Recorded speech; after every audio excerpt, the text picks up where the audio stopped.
Hello, today we're going to be analyzing and projecting the 2024 Arizona Senate race between Ruben Gallego and Kari Lake.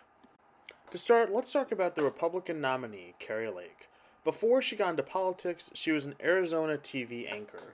However, she's perhaps now most famous for her political career, which began in 2020 when she became a notable election denier, supporting Trump's false claims of a fraudulent election. In 2022, she was the Republican nominee for governor. However, she narrowly lost her race to the Democratic nominee, Katie Hobbs. This election was very, very close and took weeks to finalize. The results were 50.32% to 49.65%.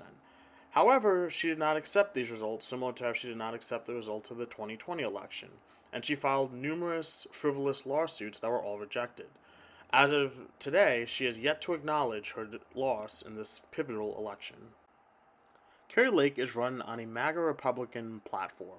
This includes increased border security and mass deportations of undocumented immigrants. She wants to reduce federal spending substantially to, in her words, tackle inflation, while at the same time expanding the 2017 Trump tax cuts.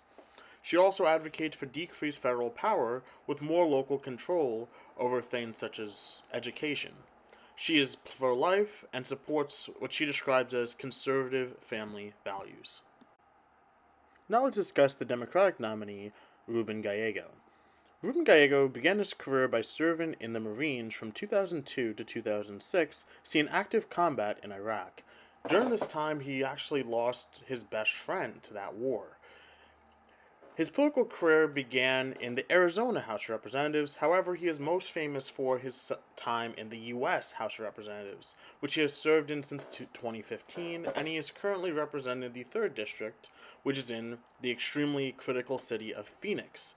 He would be Arizona's first Hispanic senator, and he is a self-described progressive Democrat. Now let's discuss Ruben Gallego's policies.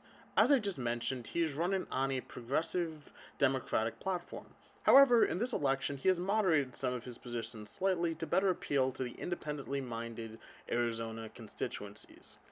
His policies include defending democracy. He also wants to expand economic assistance for working families. He supports policies that lead to climate change mitigation. He is pro-choice and has become a leading advocate for bipartisan immigration reform, which is a critical issue in Arizona. Now that we have discussed the candidates and their positions, let's get into the all-important projection of who I think is going to win. While the race will likely be very close, I ultimately predict that this will be a lean Democratic race for a variety of different reasons.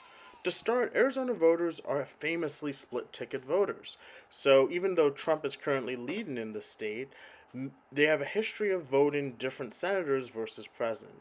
This is best demonstrated in the 2018 election, where a Democrat won very strongly in the Senate, while a Republican nominee for governor won pretty decisively as well. Split-ticket voting was also demonstrated in the last election, 2022, that Lake ran in, where Lake did considerably better than the Senate candidate during that election. There also seems to be a pattern of Arizonans electing Democratic senators. This might be a consequence of their independently minded maverick views. Their 2 previous Republican senators were both anti-Trump Republicans, Jeff Flake and John McCain. In fact, Jeff Flake has recently endorsed Kamala Harris. Now, another factor that might help Gallego is the fact that he's Hispanic. This is a heavily Hispanic state, and they could make all the difference in the margins. Beyond just historical precedent, there's also a lot of empirical data in this election that demonstrates Gallego having a clear lead. This includes most polling, which he has consistently led in. Even though the race has narrowed quite a bit recently, I still think he'll ultimately carry the state, since Lake has become very unpopular due to her election denial, while Gallego has create an image of himself due to his military career, and even though he is a progressive Democrat, he has strongly moderated his positions over the past couple years, which gives him much more appeal than a far-right Republican like Kari Lake.